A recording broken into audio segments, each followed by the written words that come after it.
A man nearly 7 feet tall does not simply disappear. He does not dissolve into air on a crowded California highway, leaving behind no trace, no struggle, no clear ending. And yet, that is exactly what happened. What remains is not evidence, but silence.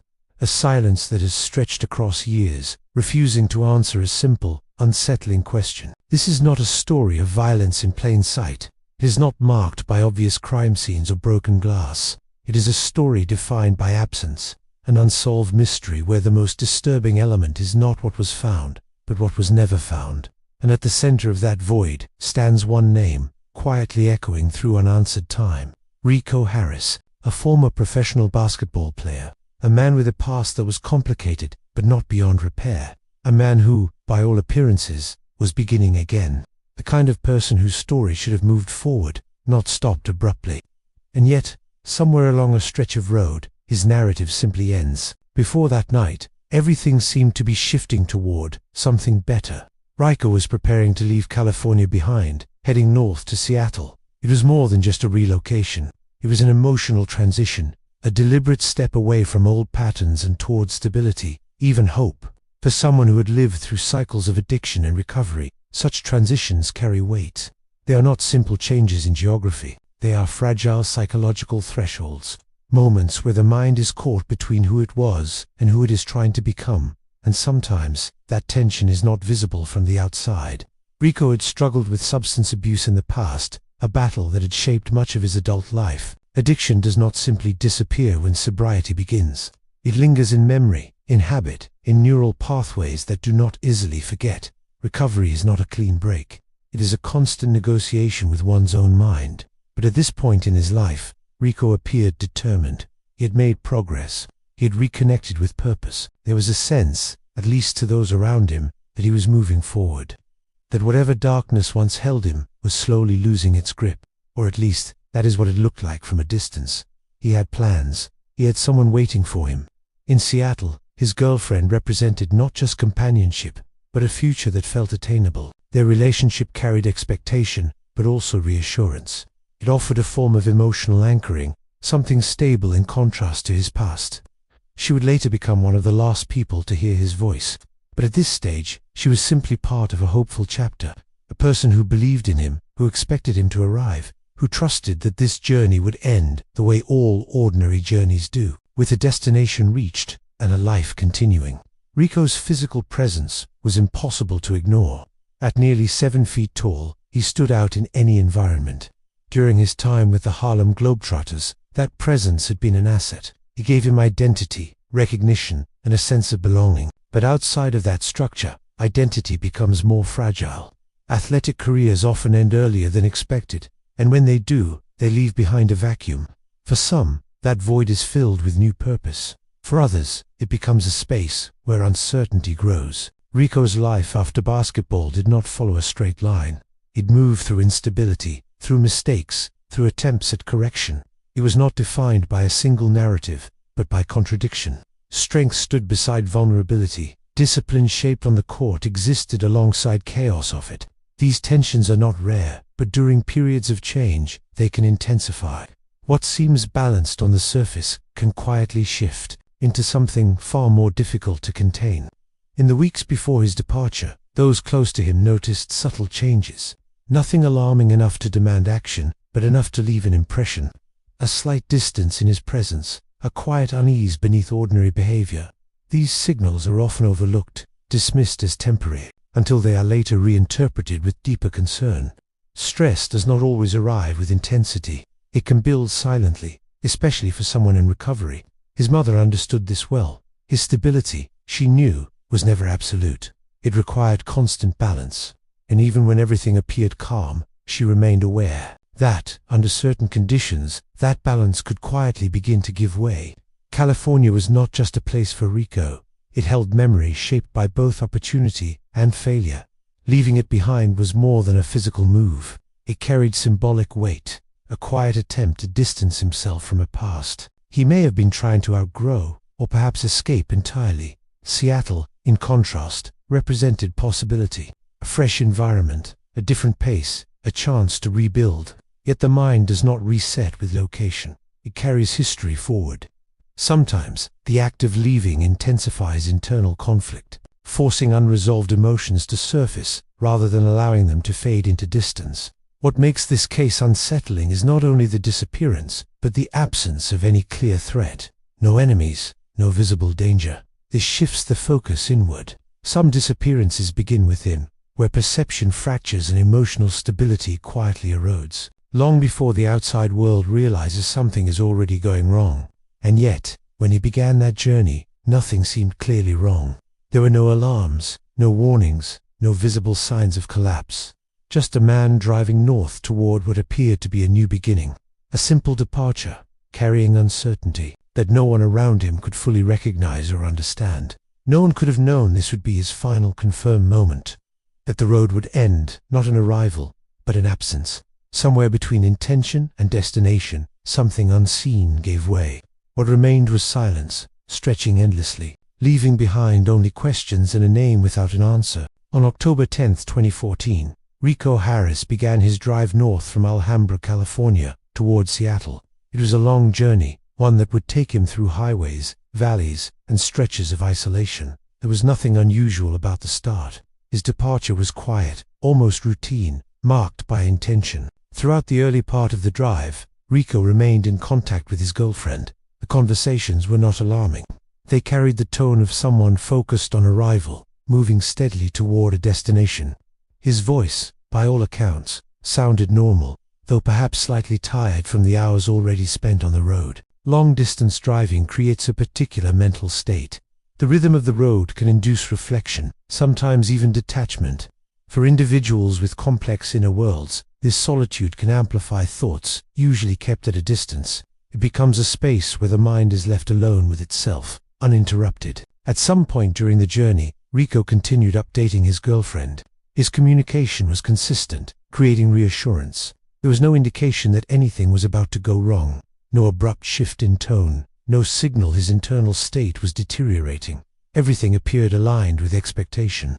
The final call came later, as he approached the area near Sacramento. He told her he was feeling tired and planned to stop and rest in a mountainous area nearby. His words were simple. There was no urgency, no fear embedded in his voice, just fatigue, the kind that comes naturally after hours of driving.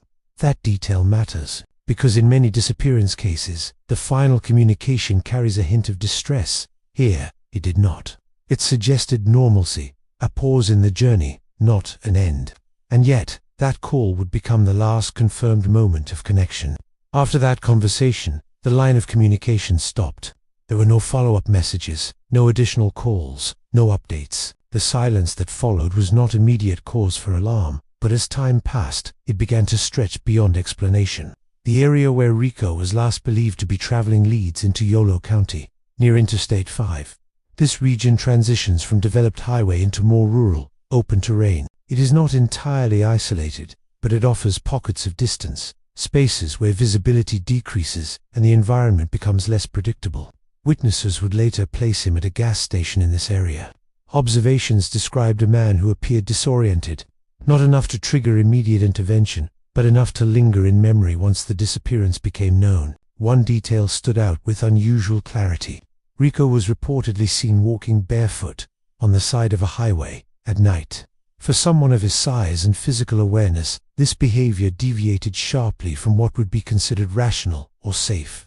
It suggested a disruption, not just in action, but in perception. Another witness, a passing driver, reported seeing a tall man wandering along the roadside in the darkness. The figure did not appear to be seeking help. There was no visible attempt to flag down vehicles. Instead, there was a sense of aimless movement, as if direction itself had lost meaning. These observations introduce a critical psychological question. What state of mind leads a person to abandon conventional safety, to move away from structure and into uncertainty without visible hesitation? Such behavior often aligns with confusion, disorientation, or a break from grounded reality. As the hours passed and Rico failed to arrive in Seattle, concern took shape. His girlfriend, expecting his arrival, noticed the absence not just physically, but emotionally. There is a difference between someone being late and someone being unreachable. The latter carries a weight that is difficult to ignore. Attempts to contact him went unanswered. Calls did not connect. Messages received no reply. At first, these gaps can be rationalized: signal loss, fatigue, delays. But as time extends, these explanations lose strength. Silence, once benign, starts to feel deliberate, or worse, permanent. His family soon became aware of the situation. Concern shifted into urgency. They reached out, retraced expected routes, attempted to reconstruct his movements through fragments of communication.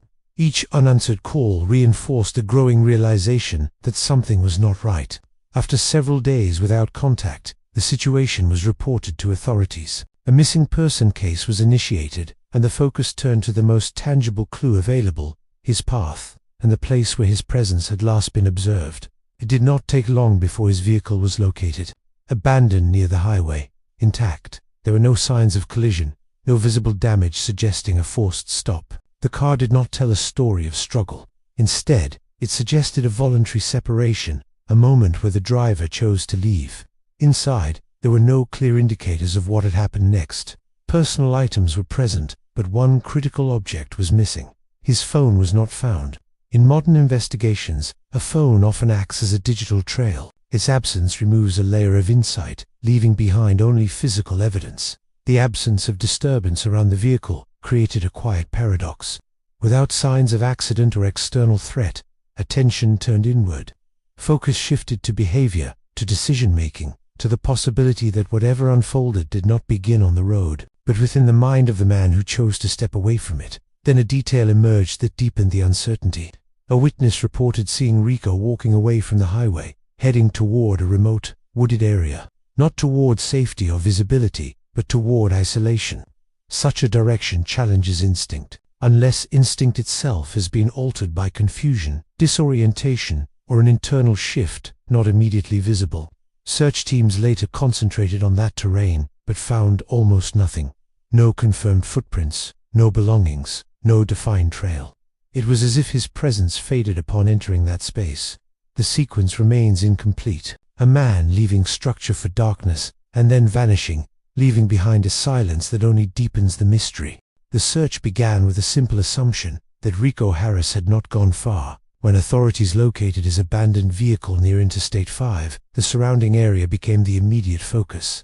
Search teams moved methodically, expanding outward in controlled patterns, attempting to reconstruct a path from the last known point of certainty into the unknown terrain beyond. The Yolo County terrain is deceptively open. Beneath its surface lie dense vegetation and uneven ground, disorienting pockets that can confuse even experienced individuals. For investigators, this creates difficulty. A person can move only a short distance and effectively vanish, especially when no clear trail is left behind. K-29 units were brought in early, trained to track human scent with precision. In many cases, they provide the most reliable leads. But here, the trail was inconsistent. It appeared briefly, then disappeared. It was as if Rico's presence faded into the landscape without leaving a continuous trace. This created a unique investigative challenge. Without a stable trail, search efforts lose direction. Teams must rely on probability instead of evidence, covering ground without certainty. They search not because they know where to look, but because every possibility must be considered, even when each attempt yields nothing. Importantly, there were no signs of violence near the vehicle, no indications of a struggle, no blood, no damaged property, no evidence suggesting that another individual had forcibly intervened. In many cases, such absence can be reassuring. Here, it had the opposite effect. It removed the clarity that a defined crime might provide. As initial theories were considered, many were quickly set aside. A roadside accident did not align with the condition of the vehicle. A robbery or carjacking lacked supporting evidence. There were no reports of suspicious activity involving other individuals. The scenario resisted simple categorization. As news of the disappearance spread, media attention began to build.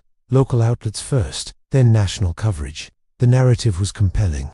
A former professional athlete vanishing without explanation. The contrast between his physical presence and his complete absence made the story difficult to ignore. Rico's family stepped into the public space with a quiet urgency. They appeared in interviews, shared photographs, and spoke about the man behind the headlines. Their goal was simple: visibility. In missing person cases, attention can sometimes generate leads. It can bring forward witnesses who might otherwise remain silent. Social media amplified the case further. Speculation emerged rapidly, filling the gaps left by limited evidence. Some suggested accident, others proposed abduction. A few leaned toward voluntary disappearance. Each theory reflected more about collective anxiety than confirmed reality. The truth remained distant, obscured by competing interpretations. For the family, this environment created an additional burden. Not only were they dealing with uncertainty, but also with the emotional weight of public scrutiny. Every new theory carried implications. Every unanswered question became a source of renewed distress. Time, rather than easing tension, seemed to intensify it. Despite extensive investigation, no clear suspect emerged. This absence is significant. In many disappearances, attention eventually narrows toward individuals within the victim's immediate circle. Here, that pattern did not hold. There were no credible leads pointing to a specific person with motive or opportunity. Some attention turned briefly toward unknown individuals in the area. The idea of an opportunistic encounter, a chance crossing of paths that led to an unforeseen outcome. But again, there was no evidence to support this. No witnesses reporting interaction. No forensic indicators suggesting the presence of another party. Rico's girlfriend, the last known contact, was thoroughly considered and ultimately cleared. There was no indication of conflict, no inconsistency in her account, no behavioral anomalies that would suggest involvement. His family, too, remained outside the scope of suspicion. The investigation found no internal threat. This absence of suspects redirects the focus inward toward Rico himself, toward his history, his psychological state, and the possibility that the origin of the disappearance was not external. This is often the most difficult direction to explore, because it requires interpreting behavior without direct confirmation. Rico's past included struggles with substance abuse, a factor that cannot be ignored. Addiction alters not only behavior, but perception, impulse control, and emotional regulation. Even in recovery, the brain retains patterns that can resurface under stress. The transition he was undergoing may have intensified these vulnerabilities. There were suggestions, though unconfirmed, that he may have been experiencing psychological strain during the trip. Fatigue, isolation, and the mental weight of change can interact in unpredictable ways. In some cases, this combination can lead to disorientation or even a temporary break from grounded awareness. No direct evidence ever confirmed a relapse or acute crisis at the time he vanished. This left a gap between what seemed possible and what could be proven. Investigators were left with behavior, a lone walking barefoot, leaving the vehicle, moving away from safety, without the context needed to fully understand those actions. Some personal belongings were later discovered near where his car had been abandoned. For a moment, they suggested he had not gone far, but they offered no clarity. They did not explain his decisions or his path. Each item added to the mystery, raising more questions without bringing investigators closer to answers. No body was ever found, and no definitive evidence emerged. The case stalled, not from lack of effort, but from lack of direction. Over time, it became less about finding a missing person, and more about confronting uncertainty, where every explanation felt incomplete, and the truth remained just out of reach. Years have passed, yet the silence surrounding Rico Harris remains unchanged. No definitive answers have surfaced, no resolution has been reached. What remains are fragments, observations, behaviors, possibilities assembled into theories that attempt to explain what cannot be directly observed. In the absence of evidence, interpretation becomes the only tool left to approach the truth. The first theory centers on psychological breakdown. It suggests that Rico, already navigating a fragile mental state, may have experienced a sudden internal collapse. Not dramatic or outwardly visible, but subtle and disorienting. A shift in perception where logic becomes unreliable, and instinct no longer aligns with survival. A quiet fracture in cognitive stability. This theory is supported by his behavior. He left a working vehicle, walked barefoot along a highway, and moved away from visible routes into isolation. These actions contradict self-preservation, suggesting a detachment from sightings, where the mind no longer accurately processes risk, safety, or consequence. For individuals with a history of substance abuse, vulnerability can persist even after recovery. Stress may reactivate old neural patterns, distorting perception and increasing anxiety. In some cases, it can lead to dissociation. A psychological break does not always have a visible trigger, often forming gradually under accumulated internal pressure. However, this explanation is not without limits. If he had experienced a breakdown and entered the wilderness, some physical trace would likely remain: clothing, remains, or identifiable signs. The absence of such evidence raises doubt, questioning whether a psychological event alone can explain such complete disappearance. The second theory shifts focus from the mind to the environment. It proposes that Rico, once outside his vehicle, became disoriented and succumbed to natural conditions: exposure, dehydration, terrain hazards. The region, while not extreme, contains enough unpredictability to overwhelm someone who is unprepared or mentally compromised.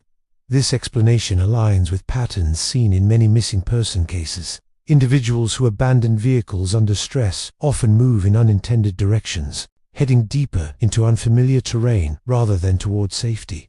Confusion, fatigue, or impaired judgment can shape these decisions, gradually leading them farther from help and reducing the chances of being located in time. Its strength lies in probability rather than complexity.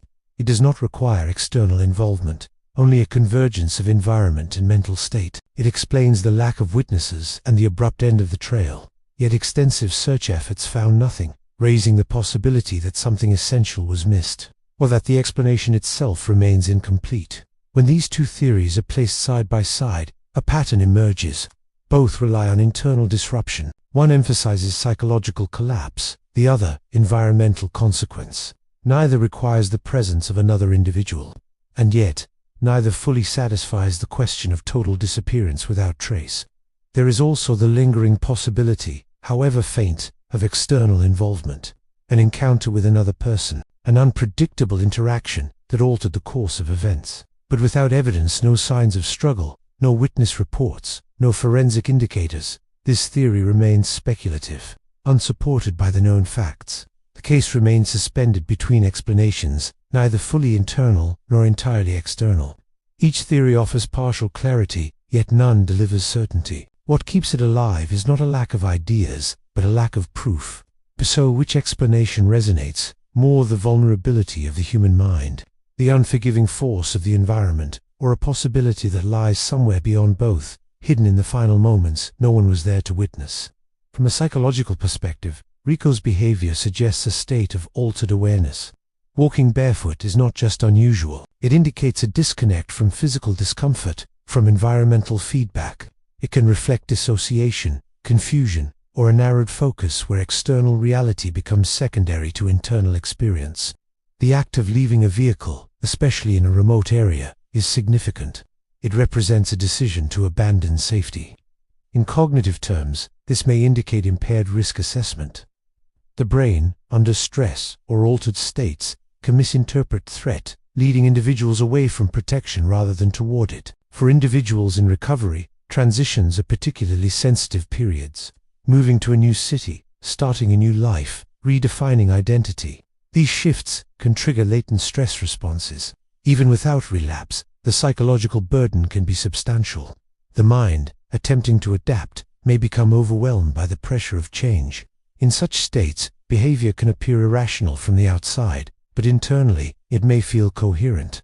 The individual is responding to a perceived reality that others cannot see. This disconnect between internal perception and external observation is what makes psychological cases so difficult to interpret after the fact. From a philosophical standpoint, this case invites deeper reflection. In Eastern thought, actions are often viewed through the lens of cause and consequence. Every decision is connected to prior conditions. Rico's journey, in this sense, may be seen as part of a longer chain, shaped by past experiences and internal struggles. His departure from California can be seen as both hope and escape. While moving toward a new life, he may have carried unresolved parts of his past within him. In a critical moment, those hidden pressures could have resurfaced, quietly shaping his actions in ways that were neither visible nor fully understood. From a Western philosophical view, human behavior exists between reason and instinct. Under stress, instinct can override logic, guiding decisions through impulse rather than reflection. In this light, Rico's actions may reflect a moment where internal control weakened, allowing behavior to drift away from structure and towards something less predictable. What remains, ultimately, is not a conclusion, but a reflection, a recognition that some events resist explanation not because they are complex, but because they occur at the intersection of factors that are difficult to measure. Mind, environment, history, and moment converging without leaving a clear record. Rico Harris is not only a missing person, he is a question that remains open, a story without closure. A reminder that even in a world defined by data and investigation, there are still spaces where certainty cannot reach, where absence speaks louder than evidence, and silence becomes the final detail. If you found this story compelling, don't forget to like, share, and subscribe for more true crime stories. Some crimes leave no screams, only questions, and some silences echo louder than any confession. Thank you for listening to Criminal Mind.